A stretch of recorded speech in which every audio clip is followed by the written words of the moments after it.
Hello and welcome to my betting and DFS breakdown for the Lone Tree Classic Outlaw Tour golf event. This is Alldrick from FanShareSports. You can find me on Twitter at DK Golf Bargains, so give me a follow on there for information regarding every golf event that has a Draftkings event linked with it. So we'll have a quick 15-minute breakdown of the betting market. I'll give you my betting picks for this week and also the Draftkings breakdown. So I'll just go through my player pool, the players I'll be playing, and I'll be building lineups using. So it's the Lone Tree Classic this week, which is from the Lone Tree Golf Club in Chandler, Arizona. It's a 7,007 yard par 71 course. So let's get straight into the betting favourites. So your betting favourites for this event, you got a strong favourite in Brady Colkins at 6-1. The reason he's a strong favourite, 6-1 favourite, is he's had 3 top 5 finishes on the Golden State Tour, which includes a win, and he led the Dakotas Tour this year with 3 wins and 3 runner-up places. So after Brady Colkins, you've got 4 players that are roughly the same price that are going to be chasing him down, according to the betting market. So starting with Tyler Waworski at 11-1. He's a Mackenzie Tour regular. Yet he's had no finish better than a 14th place finish on the Mackenzie Tour. His best finish on the Golden State Tour this year is 10th. And his best finish on the Outlaw Tour is 4th, which just happened to be last week.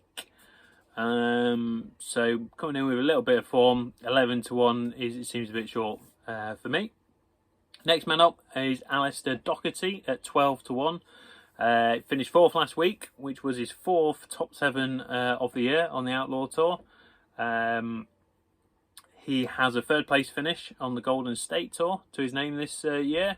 And he's another Mackenzie Tour regular, so another player that plays a lot higher standard than most of the players that will be playing this week. It's quite a weak field this week. No big names, or no really big names other than Brady Colkins, really. So next up, also 12-1, is Mark Baldwin, who's also a Corn Ferry Tour regular. He's finished 7th, actually, on his last Corn Ferry Tour event.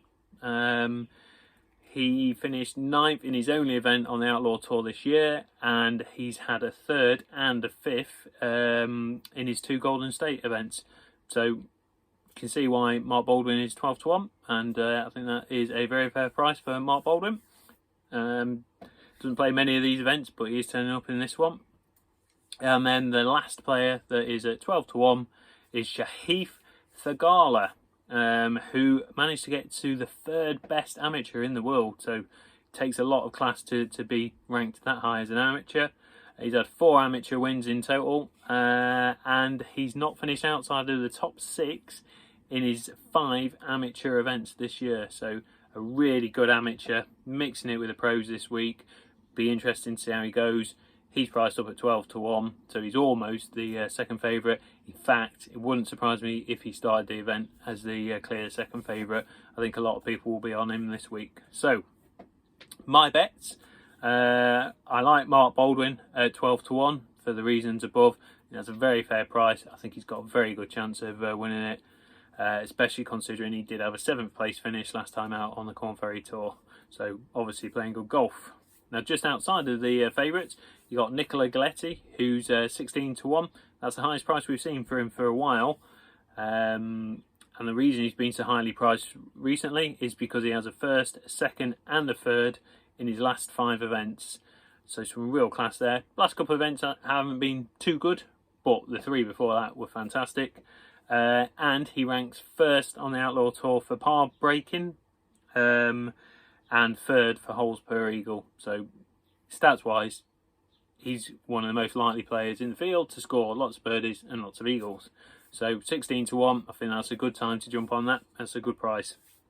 And then my last bet will be Andrew Funk, who's priced up at 22-1. He finished 3rd here last year. Well, not last year, back in February, when an event was played at this same course at the Lone Tree Golf Club. and he ranks second for holes per eagle on the Outlaw Tour, and ninth for par breakers on the Outlaw Tour. He's also had 4 top 10s, and he finished 5th just 2 events ago. So a real good chance this week for Andrew Funk in a weak field. He's playing well at the minute, and I think at 22 to 1, he's got a real chance. So that's your betting breakdown, your betting favourites, and my bets. So just a quick recap on my bets. Mark Baldwin, 12 to 1. Nicola Galetti, 16 to 1. And Andrew Funk at 22 to 1.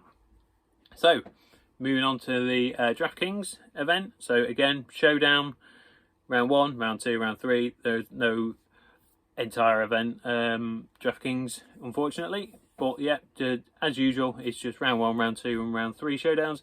Obviously, these picks you can use in round 1, round 2 and round 3. They're in my player pool for a reason. And if they get off to a bad start, then it just means you get an ownership discount going into round 2 and round 3. So, players I'll be using this week, starting right at the top, Brady Colkins, 10,800.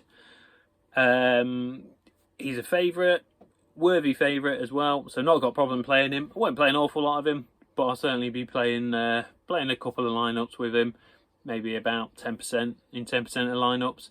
Same goes for Thagala. He's 10,400.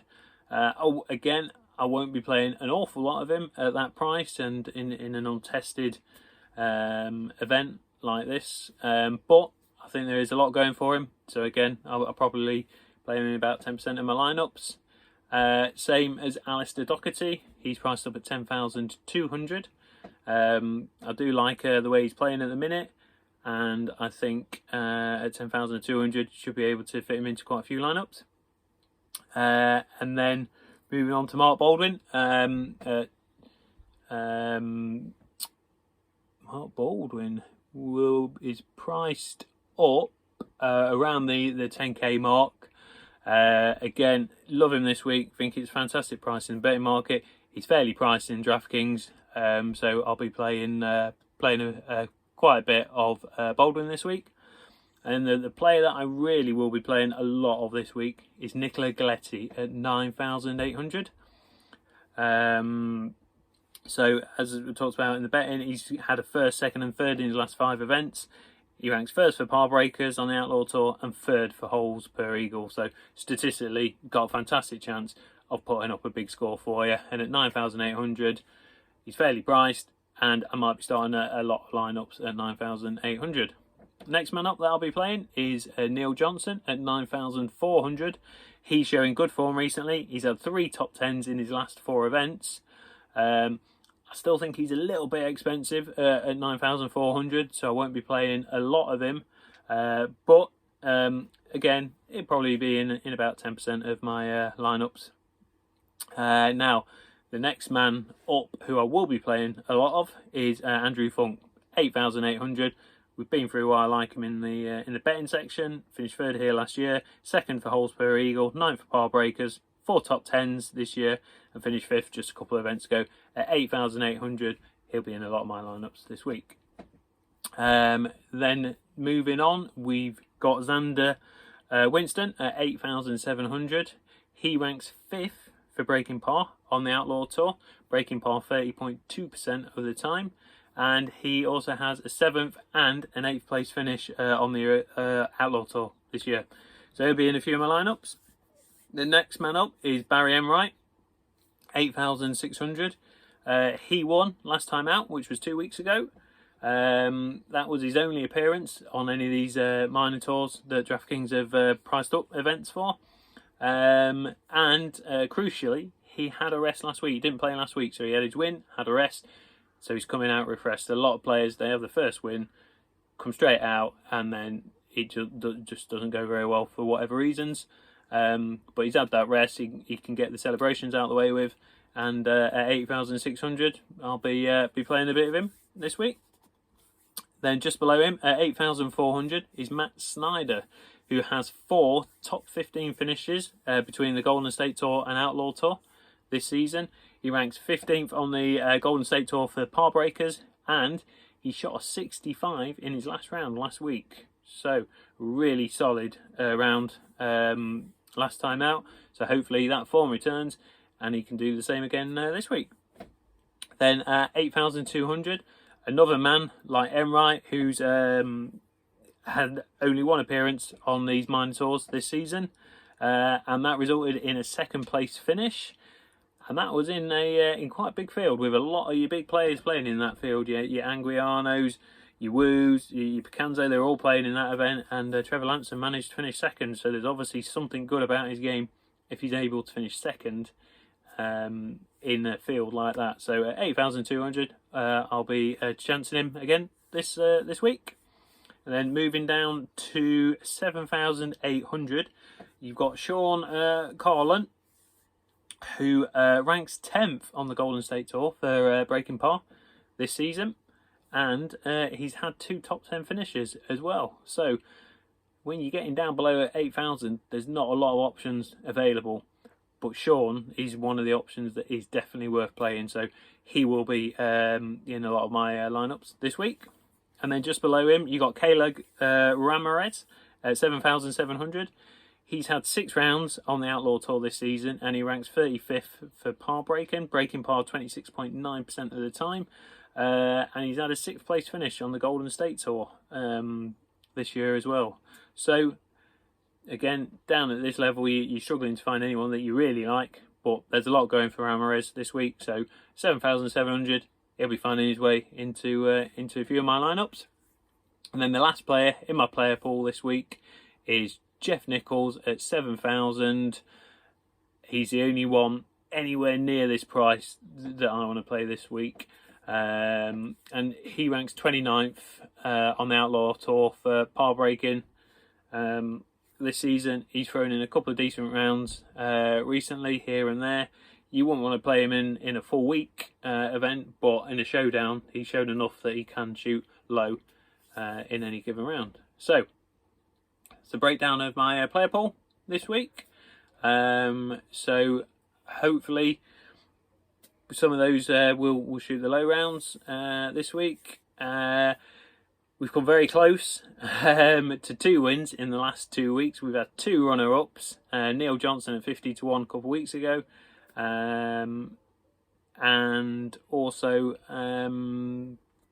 last week we were on Metzger, it wasn't Johnson, it was Sam Triplett 50 to 1 a couple of weeks ago, and Metzger last week at 18 to 1. We got on at 18 to 1, his price dropped to 14 to 1, and he narrowly missed out as well. So we've had 2 runner-up spots, so we've come very close to a couple of wins. So hopefully this week we can pick up a win, and we can pick up a GPP win in DraftKings. So whoever you decide to play, good luck, enjoy, and may your screens be green. And thank you for watching. And remember, if you want to follow me on Twitter, it's at DK Golf Bargains. And if you want to subscribe to my YouTube channel, then there'll be a lot more videos now that the PGA returns in a couple of weeks' time. Thank you. Good luck.